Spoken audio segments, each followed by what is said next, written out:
وقت کا جو خلیفہ ہے، جو اس وقت کا نگران حکومت کا ہے، اس کے پاس یہ خط آتا ہے یزید کی جانب سے، جہاں سے آج کہتے ہیں لوگ کہ امام حسین تو اقتدار کی خاطر گئے تھے، امام حسین تو دنیا کی خاطر گئے تھے۔ دنیا کی کیا ضرورت ہے کہ جن کے بارے میں محبوب فرما کے گئے ہیں کہ الحسن والحسین سیدا شباب اہل الجنہ، سبحان ان کی اللہ، تو جنت غلام ہے، دنیا کی کیا ضرورت ہے؟ جن کو جنت کی سرداری مل جائے، جن کو جنت بانٹنے والا بنا دیا جائے، ان کو یہ دنیا الحضرت الآخرہ، جو آخرت کی ایک چھوٹی سی کھیتی ہے، حقیر سی دنیا چیز ہے، اس کی کیا ضرورت تھی؟ فرماتے ہیں کہ 59 ہجری کو پیغام آتا ہے امام علی مقام کی جانب، 4 لوگ ہیں مدینہ میں موجود جو جید اس وقت کے فقیہ گزرے ہیں، ان میں سے پہلے حضرت عبداللہ ابن عمر ہیں، دوسرے عبد الرحمن ابن ابی بکر ہیں، تیسرے عبداللہ ابن زبیر ہیں، اور چوتھے امام علی مقام امام حسین۔ ان 4 کی جانب یزید کا خط پہنچتا ہے، اور کون سے اسباب تھے، کون سے وہ واقعات تھے کہ حسین کو مدینہ چھوڑنا پڑا؟ آج ہم مدینہ جانے کے لیے تڑپتے ہیں، ہماری آخری خواہش ہوتی ہے کہ ہم حضور کا مدینہ دیکھیں، لیکن حسین نے مدینہ کیوں چھوڑا؟ اس وجہ سے کہ قتل حسین اصل میں مرگ یزید ہے، اسلام زندہ ہوتا ہے ہر کربلا۔ سبحان اللہ، آپ نے اسلام کو پکا دینی تھی، اسلام کو زندہ کرنا تھا، جس وجہ سے مدینہ جیسا خوبصورت نانا کا شہر، ماں جہاں پہ مدفن ہے، جہاں پہ اقارب مدفن ہیں، اس کو چھوڑ دیا، اور چھوڑا بھی کب؟ اس وقت میں جب عبادت کرنے کی عمر تھی، 56 سال کی عمر تھی حضرت امام علی مقام۔ آپ کہتے ہیں نا بزرگی کی عمر میں زیادہ عبادت کرنی چاہیے، زیادہ رب کو راضی کرنا چاہیے، اس مقام سے اور کوئی مقام بڑا ہے کہ جہاں پہ رب راضی ہوتا ہو، لیکن حسین چھوڑ دیتے ہیں، کیوں؟ کیونکہ اسلام پہ آج مشکل وقت ہے۔ خط آتا ہے، خط کیا آتا ہے؟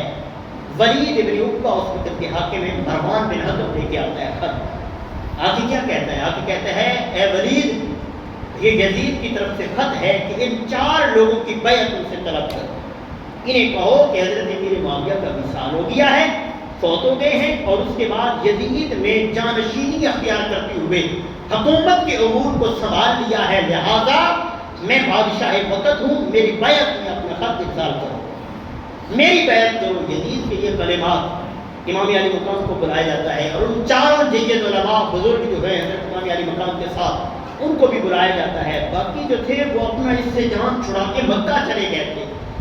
امام علی مقام نے فرمایا تھا قابل جملہ، اس وقت آپ نے فرمایا تھا، آپ نے کیا کہا تھا جب آپ نے یہ کلمات سنے کہ حضرت امیر معاویہ کا وصال ہو گیا، فوت ہو گئے ہیں، تو آپ کی زبان پہ یہ کلمات موجود تھے، آپ نے کہا تھا انا للہ و انا الیہ راجعون۔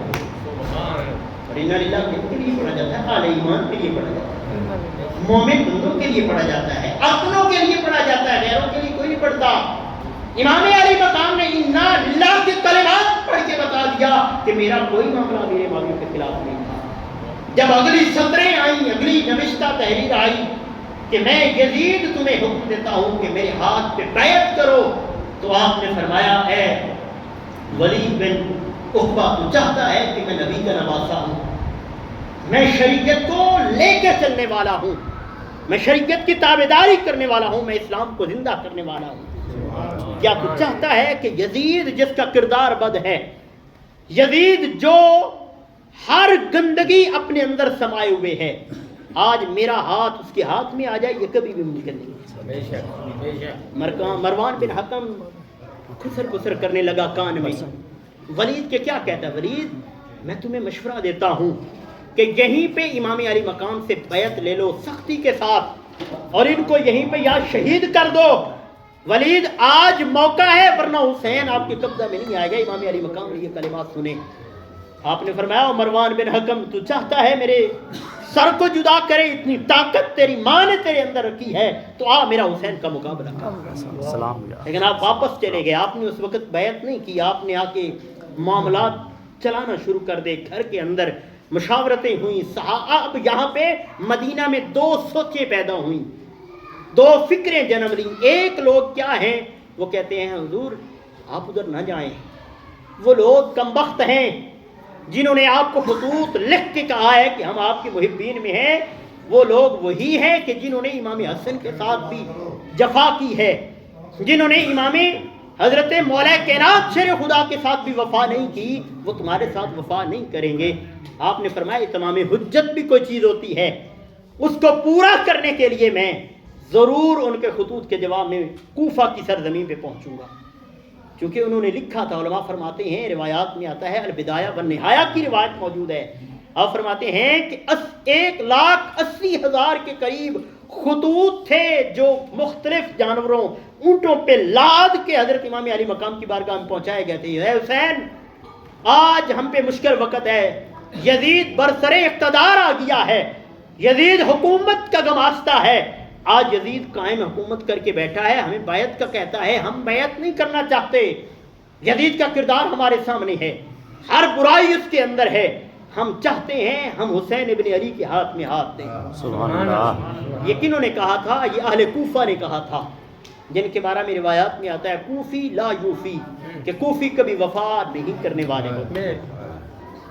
انہوں نے خطوط لکھے تھے امام علی مقام کو، آؤ مدینہ چھوڑو، ہمارے اوپر آؤ، ہمارے پاس آؤ، ہمارے حال پہ کرم کرو، اگر آپ آج نہیں آتے کل بروز قیامت ہمارا یہ سوال آپ سے ہوگا، ہم آپ کے نانا کی بارگاہ میں شکایت کریں گے کہ حضور کل 61 ہجری تھی، 59 ہجری تھی، ہمارے اوپر مشکل وقت آیا تھا، ظالم جابر بادشاہ آیا تھا، ہم نے حسین کو بلایا تھا، اے حسین ہم تیری اقتداء میں رہنا چاہتے ہیں، ہم تیرے ساتھ چلنا چاہتے ہیں، لیکن حسین نہیں آئے تھے، تو کل اپنے نانا کو کیا جواب دو گے؟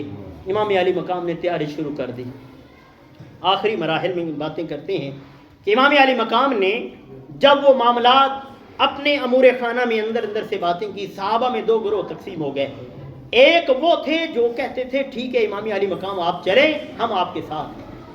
ان میں اگر دیکھا جائے یہ جو 72 تن شہید ہوئے ہیں، اس پہ بھی کبھی ریسرچ کر کے دیکھیں، اس کی بھی کبھی تحقیق کریں کہ یہ جو 72 شہید ہونے والے کیا سارے کے سارے اہل بیت کے خاندان سے تھے؟ لوگ کہتے ہیں صحابہ کیوں نہیں گئے تھے؟ مدینہ سے حسین جا رہے تھے، صحابہ کیوں نہیں گئے تھے؟ میں پوچھنا چاہتا ہوں، یہ جو کربلا کی دھرتی پہ حضرت امام علی مقام کے ساتھ شہید ہونے والے 72 نفوس قدسیہ ہیں، کیا ان میں سارے کے سارے 72 کے 72 اہل بیت کے خاندان سے تھے یا بقیہ کچھ لوگ بھی تھے؟ تو علماء فرماتے ہیں، لکھا ہے تاریخ میں، یہ حقیقت ہے کہ ان میں سے صرف 19 کی تعداد یا 21 کی روایت آتی ہے کہ خاندان اہل بیت میں سے لوگ تھے اور بقیہ سارے حضور کے صحابہ تھے یا صحابہ کی اولاد تھے۔ لوگ کہتے ہیں صحابہ نہیں کہتے، صحابہ کے بارے میں ایسی باتیں کرتے ہیں، حالانکہ نبی کا فرمان ہے اذا رأیتم الذین یسبون اصحابی، اے لوگوں جب تم دیکھو کہ میرے صحابہ کو کوئی برا بھلا کہہ رہا ہے، اذا رأیتم الذین یسبون، کوئی سب و شتم کر رہا ہے ان کو لوگوں کو دیکھو، میرا حکم ہے، حضور فرماتے ہیں، اللہ کے نبی فرماتے ہیں میرا حکم ہے، فقولوا لعنۃ اللہ علی شرکم، ان کو جب دیکھو تمہاری زبانوں پہ یہ کلمات ہونا چاہیے کہ لعنۃ اللہ علی شرکم، تمہارے شر پہ اللہ کی لعنت۔ جن کے بارے میں حضور یہ فرماتی ہے، حضور کا کلام ہے۔ اب امام علی مقام کے جو 72 نفوس قدسیہ ان میں سے 21 یا 19 کی روایت ہے کہ وہ اہل بیت کے خاندان میں سے، بقیہ لوگ صحابہ کرام کی یا اولادیں تھیں یا خود صحابہ کرام تھے۔ اور مدینہ سے جب نکلنے لگے امام علی مقام، امام حسین مدینہ کو چھوڑا تو اس وقت 2 فکریں، 2 سوچیں پیدا ہوئی۔ ایک لوگ کہتے تھے حضور وہاں پہ نہ جائیں، وہ لوگ آپ کے ساتھ جفا کریں گے، وفا نہیں کریں گے، جنہوں نے آپ کے بابا کے ساتھ وفا نہیں کی، آپ کے بھائی کا ساتھ نہیں دیا، وہ آپ کے ساتھ کہاں کریں گے؟ اور دوسرے کچھ لوگ تھے جو آپ کے ساتھ آپ کے اعوان و انصار میں شامل ہو کے چل پڑے، حالانکہ دونوں جو تھے وہ خیر پہ تھے، نہ جانے کا مشورہ دینے والے وہ بھی خیر پہ تھے، وہ کہتے تھے حسین مدینہ میں رہو، چھوڑو اس بات کو، لیکن حسین کے ساتھ جانے والے کہتے تھے حسین ان کا یہ خط ہے، ان کی یہ بات ہے، ان کے پاس یہ پیغام آیا ہے، اگر آپ نہ گئے تو ہو سکتا ہے کل قیامت کے دن ہماری شکایت لگ جائے۔ حسین نے وہ مدینہ چھوڑا، اپنی والدہ محترمہ کے مزار اقدس پہ حاضری دی، بابا جان نانا جان کے مزار اقدس پہ حاضری دی، جنت البقیع میں پوری رات گزارتے ہیں، صبح ہوتی ہے، حضرت سیدہ آپ کی پیاری بہن زینب سلام اللہ علیہ آپ کی بارگاہ میں آتی ہے، آگے کہتی ہیں حضور کہاں کی تیاری ہے؟ آپ فرماتے ہیں اے میری پیاری بہن مجھے مکہ جانا ہے اور مکہ سے کوفہ میں جانا ہے۔ تو آپ فرماتی ہیں کہ میری والدہ نے مجھے نصیحت کی تھی۔ سیدہ زینب سلام اللہ علیہ کہتی ہیں میری والدہ مجھے نصیحت کر کے گئی تھی کہ اے زینب کوئی بھی وقت مشکل آئے کبھی اپنے بھائی کا ساتھ نہ چھوڑنا، کبھی اپنے بھائی کے دامن کو اکیلا نہیں چھوڑنا۔ آج میرا خیال ہے وہ وقت آ گیا ہے، اور وہ جو حضرت زینب تھی اس کے دو بیٹے اور محمد بھی تھے، ان کے والد ان کے ہاتھ ان کے سر کے تاج عبداللہ ابن جعفر وہ بھی موجود تھے۔ آپ ان کے پاس گئی ہیں، آپ ان کے پاس اپنا معاملہ پیش کرتی ہیں۔ سیدہ زینب سلام اللہ علیہ آپ کہتی ہیں آج میرا بھائی اکیلا جا رہا ہے، خاندان والے چند لوگ ہیں، میں بھی چاہتی ہوں کہ میں اپنے بھائی کے ساتھ رفیق سفر بنوں۔ آپ میرے سر کے تاج ہیں، آپ میرے خامد ہیں، اگر چاہیں تو مجھے اجازت دے دیں۔ یہ اسلوب ہے اسلام کا، یہ اسلوب ہے نظام حکومت قائم کرنے والی مسلمانوں کا۔ سیدہ ایسے بھی تو جا سکتی تھی، لیکن اپنے خامد سے پہلے اجازت دیتی ہیں اور یہ درس دیتی ہیں کہ بھائی کا کام باپ کا کام ہی کیوں نہ ہو، جب عورت اپنے گھر سے نکلے اپنے خامد سے اجازت لے۔ یہ شریعت تو ہمیں سکھا کے دی ہے، یہ اسلام تو انہوں نے ہمیں سکھایا، ان کی تحریر سے ملا ہے۔ تو حضرت امام علی مقام چلتے ہیں، مدینہ کو چھوڑتے ہیں، مکہ پہنچتے ہیں۔ عین وقت ذی الحجہ کا مہینہ ہے، 8 ذی الحجہ کا دن آتا ہے، لوگ جوک در جوک آ رہے ہیں، دور و نزدیک کے حج کے دنوں میں حج کرنے کے لیے آ رہے ہیں، اور امام علی مقام ارادہ ترک کرتے ہیں، حج چھوڑتے ہیں۔ کیوں؟ آپ کہتے ہیں رکن اسلام چھوٹ جائے لیکن مکمل ضابطہ اسلام کبھی کہیں بھی کوئی خراب نہ ہونے دیں، مکمل اسلام پہ کوئی آن نہیں آنے دیں گے۔ آپ فرماتے ہیں آپ نے حج کو عمرہ میں تبدیل کیا، عمرہ مکمل کیا، 8 ذی الحجہ سے نکلتے ہیں، مختلف مقامات سے گزرتے ہیں، صفا کے مقام پہ آتے ہیں، فرزدق شاعر سے ملاقات ہوتی ہے۔ آپ پوچھتے ہیں کہ فرزدق بتا کوفہ والوں کی کیا حالات ہیں؟ یزید نے اپنی اقتدار کا اعلان کیا ہے، کوفہ والوں کی کیا حالات ہیں؟ تو حضرت وہ فرزدق شاعر کہتے ہیں اے حسین ابن علی کوفہ والوں کے دل آپ کے ساتھ ہیں، تلواریں یزید کے ساتھ۔ میں کہتا ہوں واپس چلے جاؤ، کوفے والے وفا نہیں کریں گے، لیکن آپ کہتے ہیں اتنے خطوط ہیں میرے پاس اتنے شواہد ہیں کہ انہوں نے مجھے بلایا ہے، اور آپ نے اپنے سگے چچا داد حضرت مسلم بن عقیل کو اپنا قاصد بنا کے بھیجا کوفہ والوں کے پاس۔ آپ نے فرمایا کوفہ والوں کے حالات چیک کر کے آؤ، وہ کیسے لوگ ہیں، ان کا کیا رویہ ہے، بہیویئر ان کا چیک کریں۔ مسلم بن عقیل کوفہ پہنچتے ہیں اور مسلم بن عقیل کے ساتھ ان کی وفاداریاں شامل ہو جاتی ہیں۔ ادھر ابن زیاد کو پتہ چلتا ہے کہ یہاں بھی امام علی مقام امام حسین کے چچا زاد بھائی مسلم بن عقیل پہنچ آئے ہیں، اور لوگ جو ہیں ان کے دستے بیعت ہو کے ہزاروں کی تعداد میں شامل ہو گئے ہیں۔ اس وقت ابن زیاد وہاں پہ کنٹرول اپنے ہاتھ میں سنبھالتے ہوئے وہاں پہ اعلان کرتا ہے کہ جو بھی حسین کے ساتھ یا حسین کے مارنے والوں کے ساتھ ہوگا نن کا سر تن سے جدا کر۔ یہ اعلان ہوتا ہے، پوری گلیوں میں منادی ہوتی ہے، ندا دی جاتی ہے۔ حضرت مسلم بن عقیل دیکھتے ہیں کہ لوگ ان کے جو رویے تھے وہ تبدیل ہونا شروع ہو جاتے ہیں۔ روایات میں آتا ہے کہ آپ نماز مغرب مسجد کوفہ میں پڑھا رہے تھے، نماز مغرب پڑھاتے ہوئے آپ کے پیچھے پڑھنے والے ہزاروں نمازی تھے، لیکن خدا کی عزت کی قسم لوگوں جب امام مسلم بن عقیل نے سلام پھیرا ان ہزاروں میں سے کوئی ایک بھی اپنے پاؤں پہ نہ قدم رکھ سکا، ثابت قدم نہ ہو سکا، سارے بھاگ گئے۔ پتہ کیا وجہ کیا؟ وجہ یہ ہے کہ یہ لوگ ڈر گئے۔ ادھر سے امام مسلم بن عقیل کے ہاتھ میں جب بیعت ہو رہی تھی آپ نے قاصد بھیج دیا تھا امام علی مقام کے بعد۔ اس وقت کے دور کو دیکھیں، اتنا جدید دور تو تھا نہیں کہ وہاں پہ فون کیا جاتا، یا کوئی انٹرنیٹ کا دور تھا۔ کئی دن تک سواریاں چلتی تھی، لوگ چلتے تھے پیدل وہاں پہ پیغام پہنچانے کے لیے۔ امام علی مقام نینوا کے مقام پہ پہنچتے ہیں، وہاں پہ آپ کو پیغام موصول ہوتا ہے کہ مسلم بن عقیل جو ہے ان کے ہاتھ پہ انہوں نے بیعت کر لی ہے، آپ تشریف لے آئے، کوفہ والے آپ کے ساتھ ملاقات کریں گے۔ ادھر ابن زیاد حکم دیتا ہے، مسلم بن عقیل کی شہادت کرا دیتا ہے۔ تو کوفی سارے پہلے جنہوں نے دس سے بیعت ہوئے تھے سارے بیعت سے ہٹ جاتے ہیں، مخالفت کرتے ہیں۔ امام علی مقام نینوا کے مقام سے گزرتے ہوئے کربلا کے میدان کے قریب آتے ہیں، 2 محرم کا دن آتا ہے، امام علی مقام وہاں پہ پہنچتے ہیں، وہاں پہ آپ کا سامنا حر بن یزید الرعائی کے ساتھ ہوتا ہے، عمر بن سعد وہاں پہ بیٹھا ہے، اور وہاں پہ آپ نے پوچھا خیریت تو ہے، معاملہ کیا ہے؟ وہ جو مقام تھا، ایک راستہ کوفہ میں جاتا تھا، دوسرا راستہ کربلا کی زمین میں جاتا تھا۔ حر بن یزید کہتا ہے اے امام علی مقام، ہم آپ کو کوفہ نہیں جانے دیں گے، کیونکہ کوفہ وہاں پہ جانے کا ہمیں یزید نے حکم دیا ہے کہ آپ کو کوفہ نہیں جانے دینا۔ آپ نے فرمایا بھائی میرا آپ کے ساتھ کوئی معاملہ نہیں ہے، مجھے خطوط لکھ کے بلایا گیا ہے اور میں آج کوفہ جاؤں گا، ان کے حالات چیک کروں گا، لیکن زبردستی آپ کا رخ جو تھا وہ کربلا کی میدان کی طرف پہنچا دیا۔ جب آپ کربلا کی زمین پہ پہنچتے ہیں، آپ پوچھتے ہیں کہ یہ جگہ کون ہے، کون سی ہے، تو بتایا جاتا ہے یہ تو کربلا کی زمین ہے۔ آپ وہاں پہ جاتے ہیں جن کی تیاری میرے محبوب نے اپنی گود میں کر کے بتائی تھی۔ حضور نے فرمایا تھا ایک دفعہ حضور اپنی گود میں حضرت ابراہیم اپنے لخت جگر کو اور امام علی مقام امام حسین کو لے کے بیٹھے ہیں، جبریل آ جاتے ہیں رب کی بارگاہ سے، آ کے عرض کرتے ہیں مالک کو آج امتحان مقصود ہے، مالک کی طرف سے پیغام آیا ہے کہ ان دونوں میں سے ایک بیٹا اللہ کی راہ میں قربان کرو۔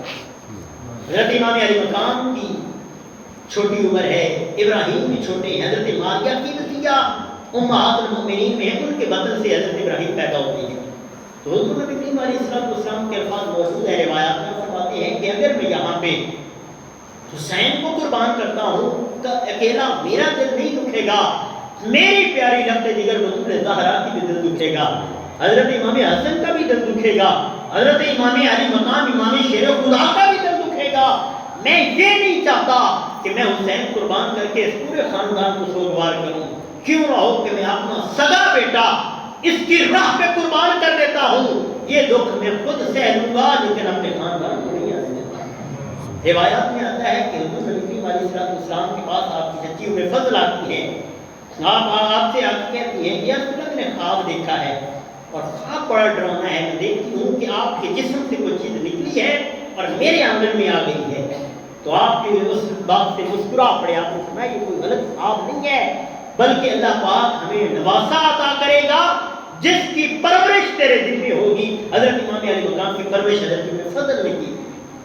اسی طرح حضرت ام سلمہ کے بارے میں آتا ہے، فرماتی ہیں کہ ایک دن حضور کی بارگاہ میں جبریل امین ایک چھوٹی سی ڈبیا لے کے آتی ہیں اور اس ڈبیا میں ایک خاص قسم کی مٹی ہے، اس مٹی کو حضور کی بارگاہ میں پیش کرتے ہیں۔ حضور فرماتی ہے یا رسول اللہ ایک دن آئے گا کہ جس دن یہ مٹی خون میں تبدیل ہو جائے گی تو سمجھ لینا کہ آپ کا نواسا، آپ کا پیارا لخت جگر اس دنیا سے کوچ کر گیا ہے، شہادت کا جامہ نوش کر گیا ہے۔ حضور نے جب یہ مٹی لی اور گھر پہنچے، گھر میں اپنی ازواج مطہرات کو دیکھا، آپ کے پاس حضرت سیدہ عائشہ صدیقہ بھی موجود ہیں، حضرت ماریہ بھی موجود ہیں، حضرت ام حبیبہ بھی موجود ہیں، حضرت ام سلمہ بھی موجود ہیں۔ آپ بلاتے ہیں ام سلمہ آپ آؤ۔ اب یہاں پہ بڑا لطیف نکتہ ہے جو سمجھنے والا ہے، حضور نے بلایا تھا ام سلمہ کو، حالانکہ اگر حضور چاہتے تو عائشہ صدیقہ کو بھی دے سکتے تھے، وہ ڈبیا سنبھالنے کے لیے عائشہ صدیقہ کو بھی عطا کر سکتے تھے، ماریہ کو بھی دے سکتے تھے، لیکن نہیں دی کسے؟ حضرت ام سلمہ کو دی، اور فرمان جاری کیا، فرمایا کہ ہے ام سلمہ ایک وقت آئے گا کہ یہ جو ڈبیا ہے خون میں تبدیل ہو جائے گی تو تیرے پاس مدینہ میں یہ خبر پہنچے گی کہ حضرت امام علی مقام کربلا کے میدان میں تنہ تنہا شہید ہو گئے ہیں اور اپنا خاندان لٹا چکے ہیں، اس وقت یہ ڈبیا خون میں تبدیل ہو جائے گی۔ نبی سنتا کیا ہے؟ حضور کی نگاہ نبوت دیکھ رہی تھی کہ جس ٹائم سن 61 ہجری آئے گا حضرت ماریہ کی بٹیا بھی وصال کر جائیں گی، حضرت عائشہ صدیقہ کا بھی وصال ہو جائے گا، اسی طرح حضرت ام حبیبہ کا بھی وصال ہو جائے گا۔ اس وقت اگر زندہ بچے گی، یہ نگاہ نبوت کا کمال ہے، یہ نگاہ نبوت کا کمال ہے کہ وہ دیکھ رہے تھے کہ جب یہ خون میں تبدیل ہوگی 61 ہجری آئے گی تو وہ لمحہ وہ ہوگا کہ جس میں حضرت ام سلمہ زندہ سلام ہوگی۔ لوگ کہتے ہیں حضور کو دیوار کے پیچھے کا خبر نہیں ہے، فلاں نہیں ہے، فلاں نہیں ہے، حضور تو اتنے سال پہلے کی خبریں دے رہے ہیں۔ آپ نے فرمایا 61 سال اور 61 ہجری آئی حضرت ام سلمہ گھر میں موجود ہے، آپ فرماتی ہیں میں نے دیکھا، کیا دیکھتی ہوں کہ وہ ڈبیا جو میرے پاس موجود ہے روز دیکھتی تھی، آپ بےتاب رہتی تھی کہ کیوں آپ نے دی، اور میرے پاس امانت بڑی سنبھال کے رکھی۔ آپ فرماتی ہیں ظہر کا وقت ہوا، یہ عین وقت ظہر کا تھا کہ میں نے دیکھا کہ وہ ڈبیا جس میں مٹی تھی وہ خون میں تبدیل ہو گئی۔ میں نے مدینہ میں منادی کر دی، میں نے مدینہ والوں کو بتا دیا لوگوں آج سن لو کہ آج نبی کا نواسا اسلام کی سربلندی کے لیے اپنا تن سر سے جدا کر چکا ہے۔ تو 10 محرم الحرام کا دن آتا ہے، شہدائے کربلا یکے بعد دیگرے اپنی اپنی جانوں کے نذرانے پیش کرتے ہیں، اور جہاں پہ جانے نذرانے پیش کیے جاتے ہیں وہ کون لوگ تھے؟ ہمارے سامنے 3-4 نام آتے ہیں۔ بقیہ 72 میں سے بقیہ لوگ کدھر تھے؟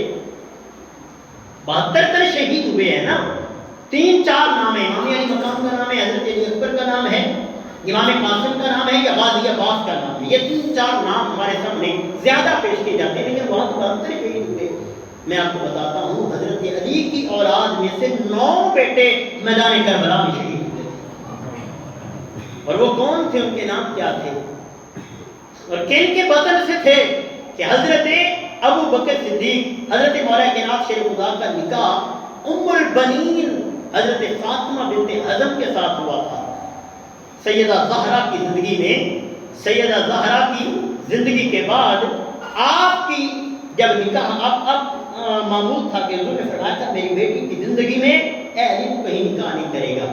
علی نے نکاح نہیں کیا۔ اس کے بعد اگر نکاح ہوا تو حضرت ام البنین، جن کو بنی ام البنین کہنے کی وجہ کیا ہے؟ وجہ یہ ہے کہ آپ کے بیٹے 4 بیٹے جو کربلا کے میدان میں شہید ہوئے تھے، انہی میں سے حضرت عباس سلمدار بھی ہیں، عبداللہ ابن علی بھی ہیں، عثمان ابن علی بھی ہیں، اور ابو بکر ابن علی بھی ہیں۔ سبحان اللہ۔ تو یہ ابو بکر عثمان یہاں پہ کیسے آ گئے؟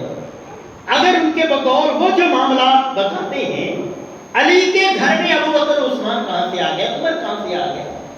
یہ محمد اوسط جن کو کہا گیا ہے نا، محمد اوسط جو شہید ہوئے ہیں کربلا کے میدان میں، ان باتوں کو سمجھا کریں، دیکھا کریں۔ اگر ان کی قدورتیں اور عداوتیں ہوتی تو اپنی اولاد کا کبھی نام ان کے ناموں پہ نہ رکھتے۔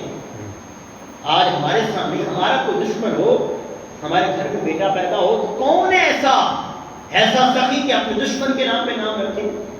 کبھی کوئی نہیں رکھتا۔ ہمیشہ اپنے ماننے والے، اپنی عقیدت والے لوگ انہی کے نام پہ نام رکھے جاتے ہیں۔ تو روایات سے پتہ چلتا ہے حضرت علی کو جب اللہ نے بیٹے عطا کیے تو انہی میں سے ابو بکر بن علی بھی ملتے ہیں، عثمان ابن علی بھی ملتے ہیں، عمر بن علی بھی ملتے ہیں۔ یہ عمر بنین اس کے بیٹے کی بڑی بہادری ہے۔ حضرت عباس علمدار نے کو کہا کیا ہے، ان کی بہادری کا اگر مظاہرہ دیکھا جائے تو آپ فرماتے ہیں کہ آپ جب ایک ایک کر کے شہید ہو رہے ہیں، حضرت عباس کی بات آتی ہے نا، حضرت عباس رضی اللہ تعالیٰ عنہ حضور سے اجازت طلب کرتے ہیں، حضور میں میدان جنگ میں جاتا ہوں۔ اور فرماتے ہیں جنگ میں جانے کی ضرورت نہیں، آپ پانی لے کے آئیں، آپ گھوڑے کی ہیں، چھاگل آپ کے ہاتھ میں ہے، بڑھتے ہیں اپنے افراد کی جانب۔ وہ جو ظالم لوگ تھے، رجس لوگ تھے، نجس لوگ تھے، انہوں نے حضرت عباس کے دونوں بازو کو قلم کر دیا۔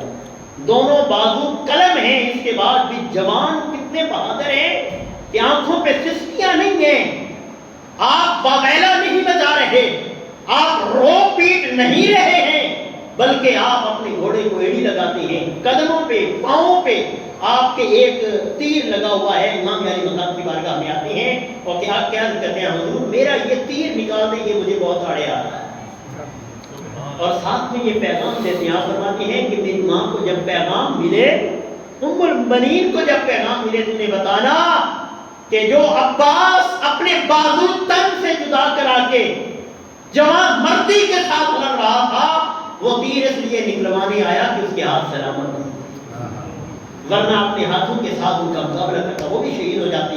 پانی نہیں لایا جاتا ہے، علی اصغر معصوم صاحب۔ اب یہ دیکھیں قرآن ہمیں تھیوری دے رہا ہے، قرآن ہمیں تھیوری دے رہا ہے، اس کا پریکٹیکل اگر ہم نے دیکھنا ہے تو اہل بیت مصطفیٰ ہمیں ملتی ہے۔ قرآن کیا تھیوری دیتا ہے؟ قرآن کہتا ہے فَلَا تَقُولُوا لِمَن يُقْتَلُ فِي سَبِيلِ اللَّهِ أَمْوَاتٌ بَلْ أَحْيَاءٌ وَلَٰكِن لَّا تَشْعُرُونَ۔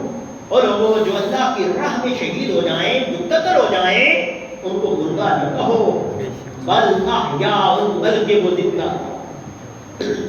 اس کو اگر ہم قرآن کے دامن سے دیکھیں تو قرآن بھی ہمیں بتاتا ہے کہ حضرت یحییٰ علیہ السلام ایک نبی گزرے، سمجھتے نہیں کہ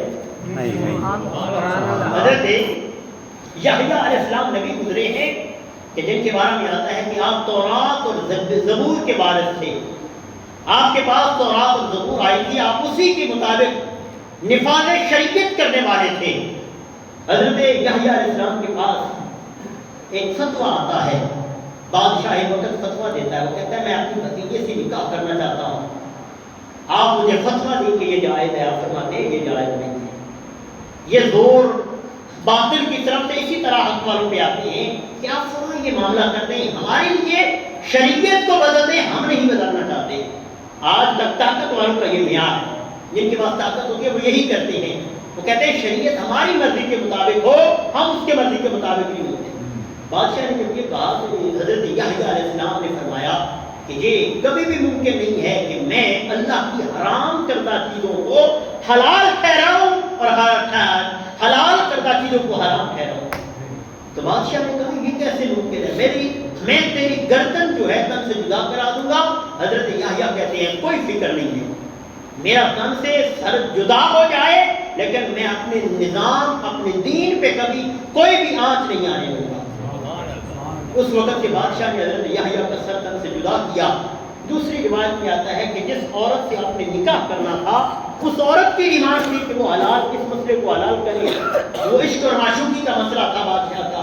آپ حضرت یحییٰ کے پاس مسئلہ آیا تو اس عورت نے کہا یہ اتنا بڑا ہے، ہمارے مسئلے پہ توجہ نہیں، ہم بادشاہ ہیں، ہمارے پاس مملکت ہے، طاقت ہے، ہر قسم کی روب ہے، دبدبہ ہے، یہ یحییٰ اتنا بڑا بہادر ہے کہ ہماری بات نہیں مان رہا۔ اس نے کہا مجھے اس کے سر اور اس کے جسم کے خون کی ضرورت ہے۔ اس عورت کا حکم تھا، بادشاہ نے کہا ٹھیک کر دیتا ہوں۔ بادشاہ نے جب یہ کہا تو اس کے قریبوں نے حضرت یحییٰ کے سر کو تن سے جدا کر دیا۔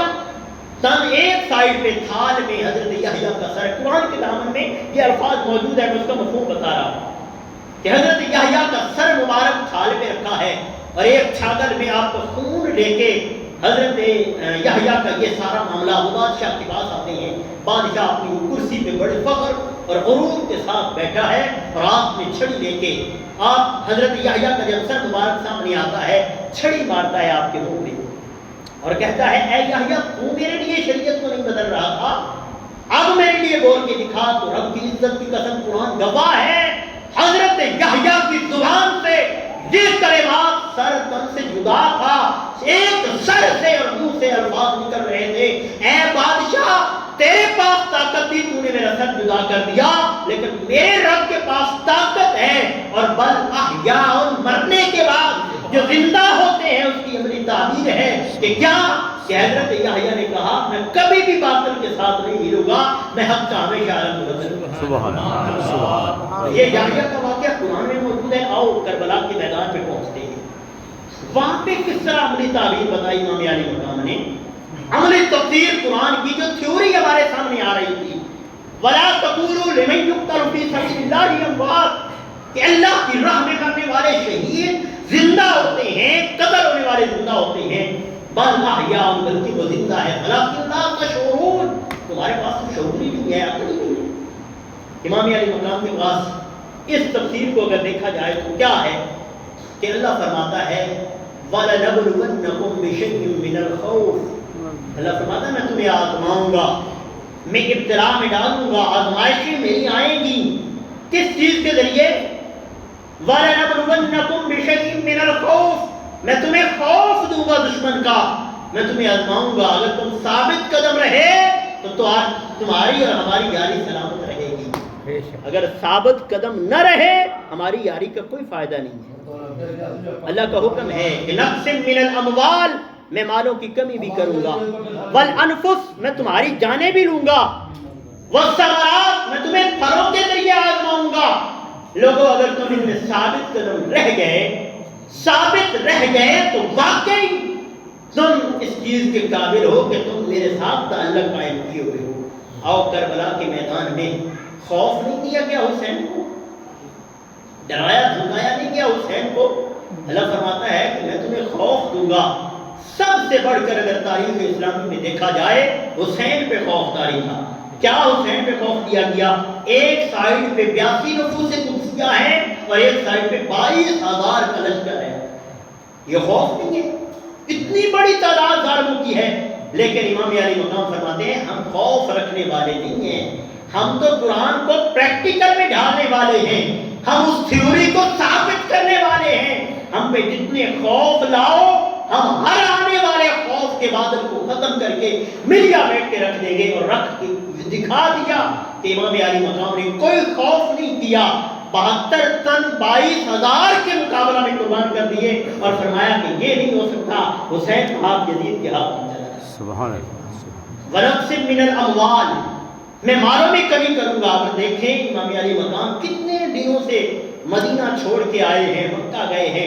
مکہ سے آپ کربل کی زمین پہ پہنچے ہیں تو مال کی کتنی کمی تھی, پانی نہیں تھا پاس, کھانے کی چیزیں ختم ہو گئی. 7 محرم کو یزیدیوں نے پانی دریائے فرات کا بند کر دیا تھا. لیکن اتنے بڑے بہادر ہیں, اتنے بڑے جوان ہیں کہ آپ کا کوئی ایک بندہ ایسا نہیں تھا کہ جو پیاس کی وجہ سے یہ کہہ کے چلا گیا ہو کہ میں تو جنگ نہیں کر سکتا, میں تو پیاسا ہوں. ہر ایک میں ایسی مثال نہیں ملتی. اللہ نے قرآن کی کہا میں تمہیں آزماؤں گا. مالوں میں کمی دے کے حسین پہ مال کی کمی آئی, لیکن حسین نے کہا میں تو اپنی تعبیر بن کے دکھاؤں گا, میں تو پریکٹیکل کر کے دکھاؤں گا کہ جتنی مالوں کی کمی ہے ہمارے سامنے کچھ نہیں ہے. ہم اللہ کی رضا کے طالب ہیں, اسی کو راضی کرنا چاہتے ہیں. آگے دیکھیں, جب مالوں کی کمی کے بعد وَأَنفُسِ, اور جانوں کے ذریعے آزماؤں گا. اب جانوں کے نذرانے کتنی تعریف پڑی ہے. دیکھیں کہ حضرت امام علی مقام سے بڑھ کر کسی نے جانوں کے نذرانے نہیں دیے. آپ نے اپنا تن من دھن اور اپنی اولاد, اپنے آبان و انسان قربان کیے ہیں. تو یہ قربانی رب کی رضا کے لیے دی تھی, کیونکہ رب کا وعدہ تھا میں تمہیں آزماؤں گا اور تمہاری جانیں لے کے دوں گا. اللہ کہتا ہے میں تمہیں جانیں دوں گا. حسین کہتے ہیں میں اپنا اکبر دوں گا. حسین کہتے ہیں میں یہاں پہ اپنا محمد دوں گا, میں یہاں پہ ابو بکر بن علی دوں گا, میں عباس ابن علی دوں گا, میں عبداللہ ابن علی دوں گا. مالک تو چاہتا ہے کہ میں تمہیں جانوں کے ذریعے آزماؤں گا, یہ میری جانیں ہی تو ہیں جنہیں میں تیری راہ میں قربان کر رہا ہوں, لیکن تیری رضا کا طالب, جس میں تیری رضا ہے حسین اسی میں راضی ہے. اور پھر فرمایا والثمرات, میں تمہیں پھلوں کے ذریعے آزماؤں گا. اب قرآن ہمیں تھیوری دیتا ہے, پریکٹیکل اہل بیت اطہار سے دیکھتے ہیں کیا کہتے ہیں کہ پھلوں کی باری آئی. کربلا کے میدان میں آم نہیں تھے, سیب نہیں تھے, یہ پھل نہیں تھے جس کو آپ سمجھتے ہیں. امام علی مقام کے آنگن میں جھولے میں اگر پھل تھا تو معصوم علی اصغر تھا. معصوم 6 ماہ کا علی اصغر تھا. آپ نے فرمایا قرآن کی تعبیر تو مکمل کرنی ہے, قرآن کو تو پریکٹیکل کر کے دکھانا ہے, اس کی تعبیر, اس کا مصداق اس کے اوپر پورا اترنا ہے. اے میرے مالک تو نے مجھ سے پھل مانگا ہے, میں تمہیں علی اصغر دیتا ہوں.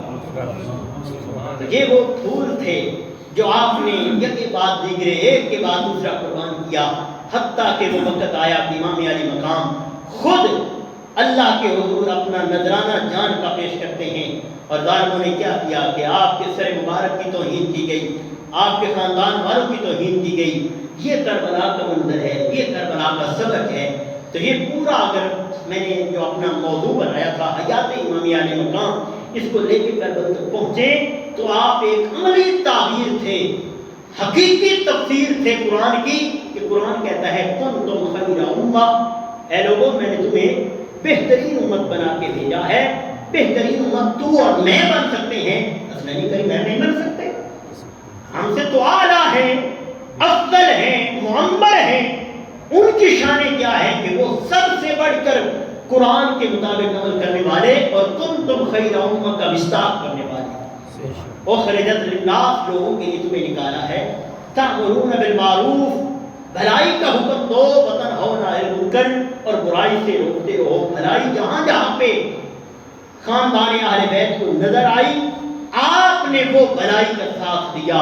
جہاں پہ برائی نظر آئی آپ برائی کا کلا کما کرنے کے لیے, سر کچلنے کے لیے آپ نے 72 تن قربان کر دیے, لیکن سودا نہیں کیا, لیکن افہام و تفہیم نہیں کی.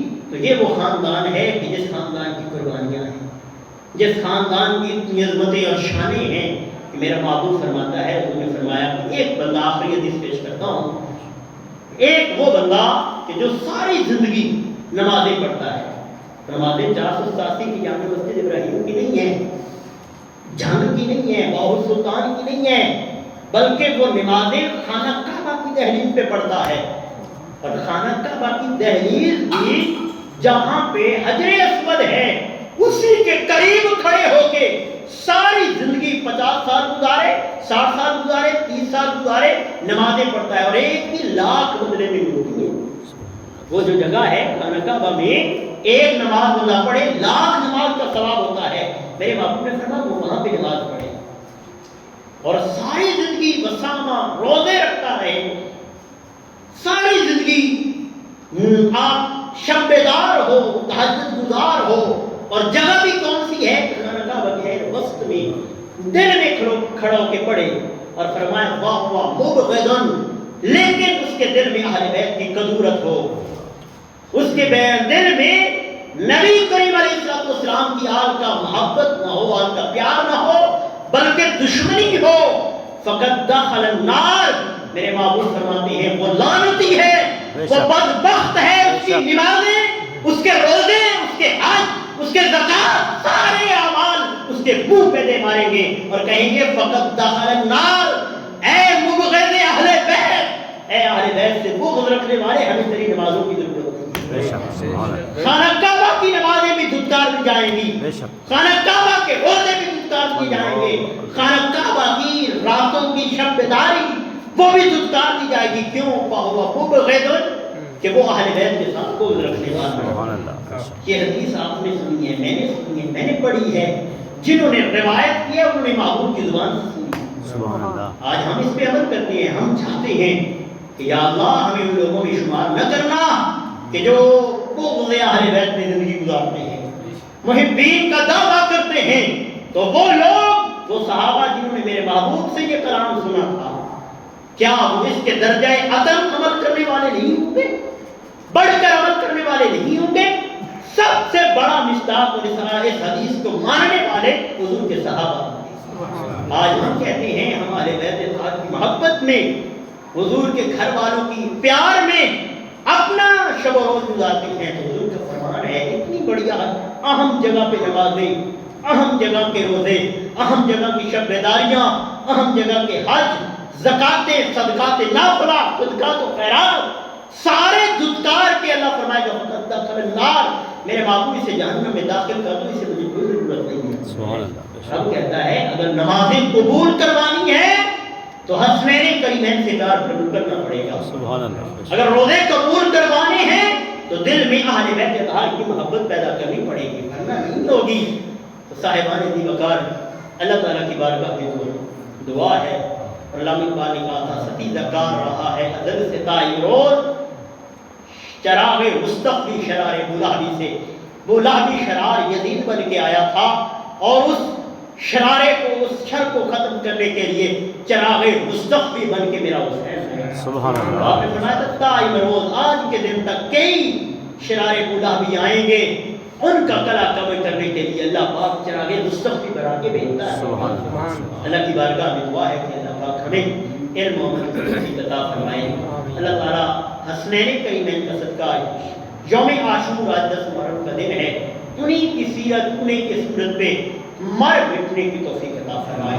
اہل بیت کا پیار، اہل بیت کی محبت، صحابہ کی پیار، صحابہ کی محبت، حضور کے ساتھ عقیدت اور سچی عقیدت ہمیں نصیب فرمائے. اللہ تعالیٰ کی بارگاہ میں دعا ہے کہ ہمارے یہ چند لمحے جو گزرے ہیں ان کی یاد میں ان کو توشہ آخرت بنائے، اور امت مسلمہ کو اللہ پاک جو زوال پذیر ہو چکی ہے انہیں ہر قسم کا عروج عطا فرمائے. آمین.